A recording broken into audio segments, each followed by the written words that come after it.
My name's Ryan Hartman, and I will be making Swedish meatballs for my creative foods class. And the first step is to chop up this onion in order to have a fourth cup to mix with the ground beef for the meatballs. My country for my Foods of the World project is Sweden, and it is a country that borders Norway and Finland in Northern Europe. And I will be making Swedish meatballs, which is a popular traditional dish that you can find in Sweden. And I'm just mincing up an onion here to combine with the ground beef to make the meatballs from hand.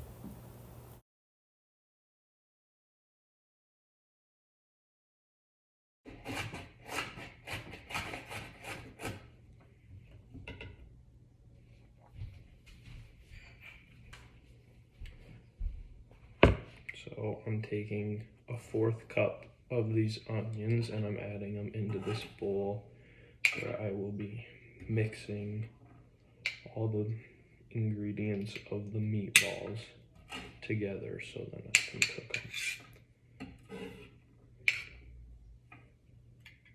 So here's 1/4 cup of onions into this bowl, and then take a pound of ground beef.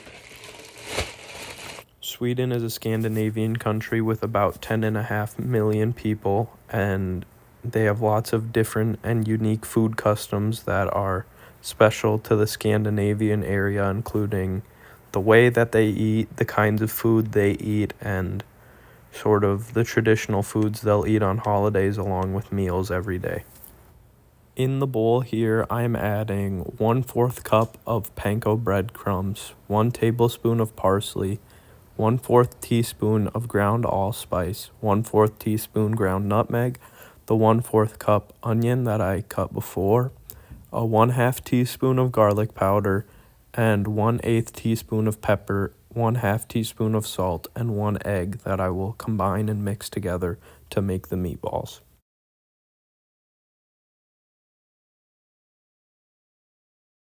A breakfast in Sweden can be served in many different ways, and some of the popular items include Swedish pancakes, which are more similar to a crepe, which is a French pancake that's very thin, than they are similar to American pancakes.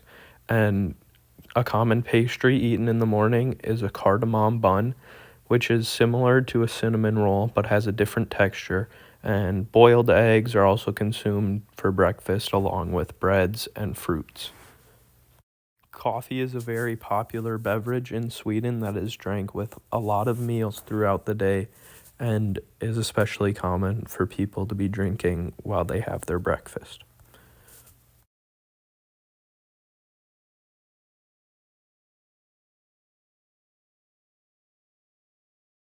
Now that I have gotten all the ingredients for the meatballs together in this bowl, I'm going to mix them all together using my hands, but I need to be careful with washing my hands and not touching anything other than the meat in this bowl, and I need to wash my hands immediately after so that I'm not touching any food or plates that'll be used to eat out of to prevent sickness from the raw meat and eggs.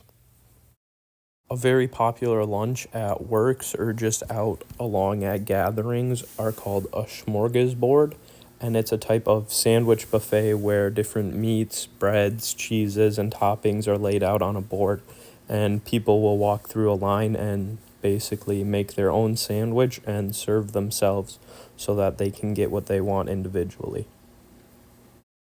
Every smorgasbord is unique because it's a buffet style, so different smorgasbords will be had at different events, and you can basically make them whatever way you want, as it's pretty much just a sandwich buffet with all the different toppings and breads that everyone is able to create their own sandwich that they like instead of having to order like at a restaurant.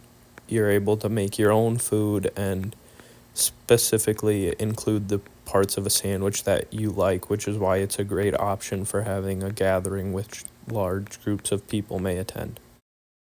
A popular snack or treat in Sweden is called a butter cookie, And butter cookies are soft cookies that are very popular around the holidays, and they aren't very complicated to make, which is why they are a favorite among the people in Sweden.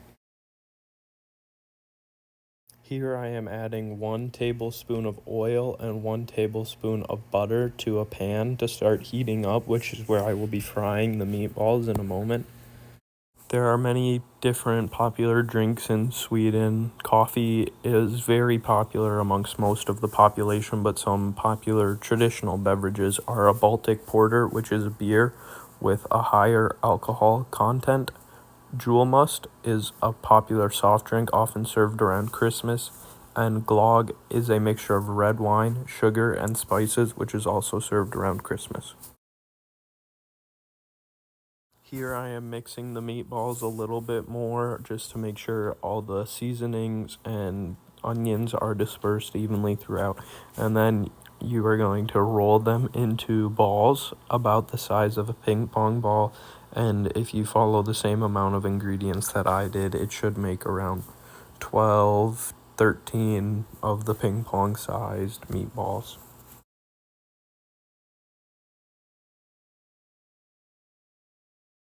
Traditionally, a dinner in Sweden comes with multiple courses and appetizers, such as soups, and then followed by an entree and a dessert. And pea soups are very popular as a starter, and the desserts in Sweden are not too rich, but are often sweet, and they could be pancakes or even just pastries.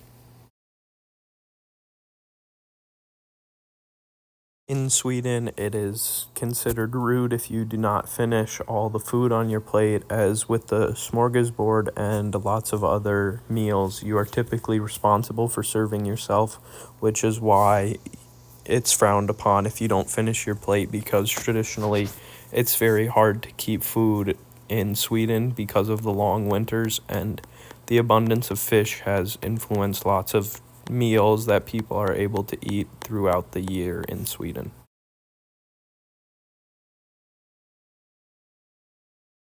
In Sweden, a traditional table setting has many sets of utensils and plates, and the utensils that are set above the plates are for dessert, and you always work from the outside utensils toward the middle, course by course, and traditionally new glasses are brought out after your courses so that you're able to get different wines or other drinks that you would like.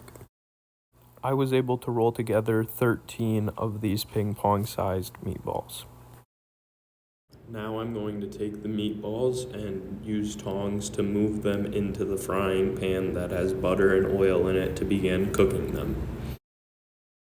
There are many different popular restaurants in Sweden, and some of them are Forsten, which is a restored sawmill that has been turned into a restaurant, and it has a welcoming atmosphere that focuses on the enjoyment of sharing a meal with your family, and it uses locally sourced ingredients.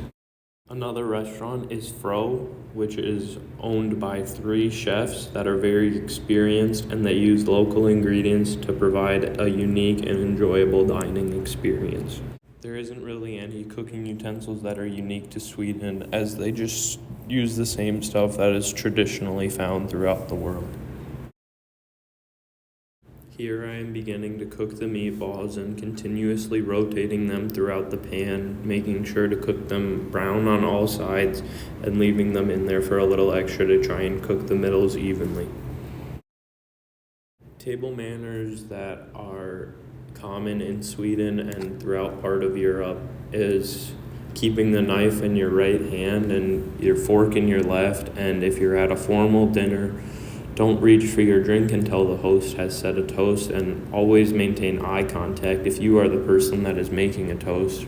And the only food that you eat with your hands is your bread, and make sure to pass your dishes to your left so everyone can get food, and you don't bring up business while you're eating unless the host does first. Christmas is a very important holiday in Sweden, and it is celebrated for usually the whole month of December, and in families, the oldest daughter brings her parents hot coffee and saffron buns, And a traditional Christmas dinner takes place on Christmas Eve and usually has a large ham with dipping sauces. Rice pudding and ginger cookies are often very common. And traditional Easter usually has fish or lamb as the main course, along with some hard-boiled eggs.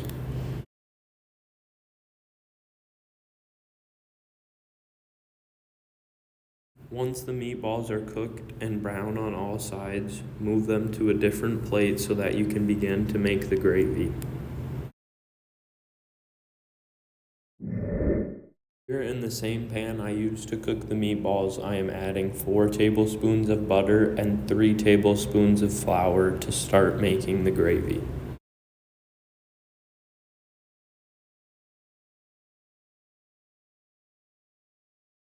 Use a whisk to stir the butter and flour around the pan and it'll slowly start to brown, but you don't want it to get too dark and burn.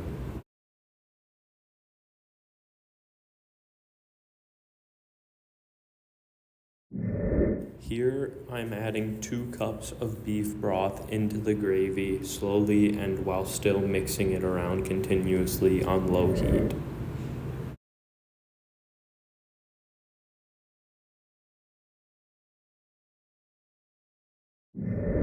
Next, add 1 cup of heavy cream into the pan. This will be what starts to help thicken your gravy for the meatballs.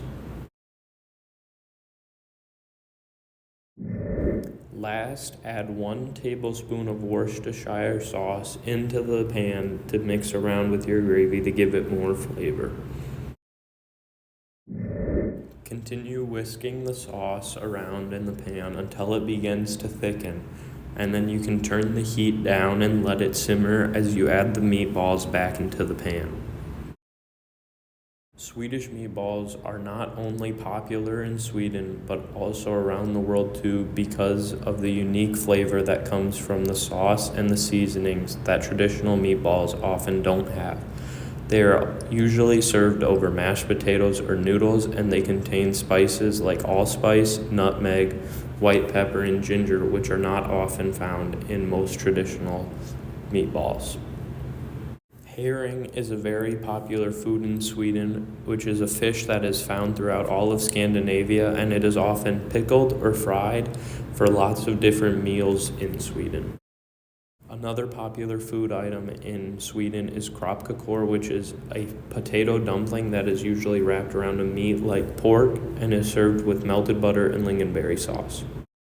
Once the meatballs simmer for a little longer in the sauce, you can begin to plate them. Usually they are served over mashed potatoes or noodles, but in this video I'm just showing you how to make the meatballs themselves.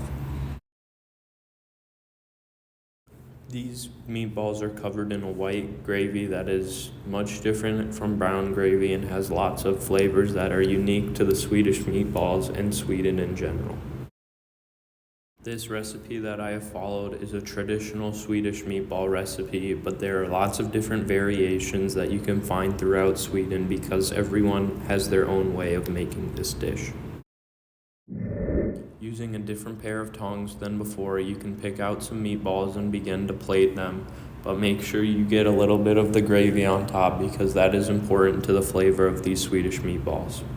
Once they are plated, you have completed this recipe of traditional Swedish meatballs, and I hope you are able to enjoy them. Make sure you clean up your kitchen properly so you are able to be ready for the next time you would like to cook a meal. Here's what my meatballs look like. They are just covered in this light white gravy that gives them a very unique flavor, and thank you for following my video.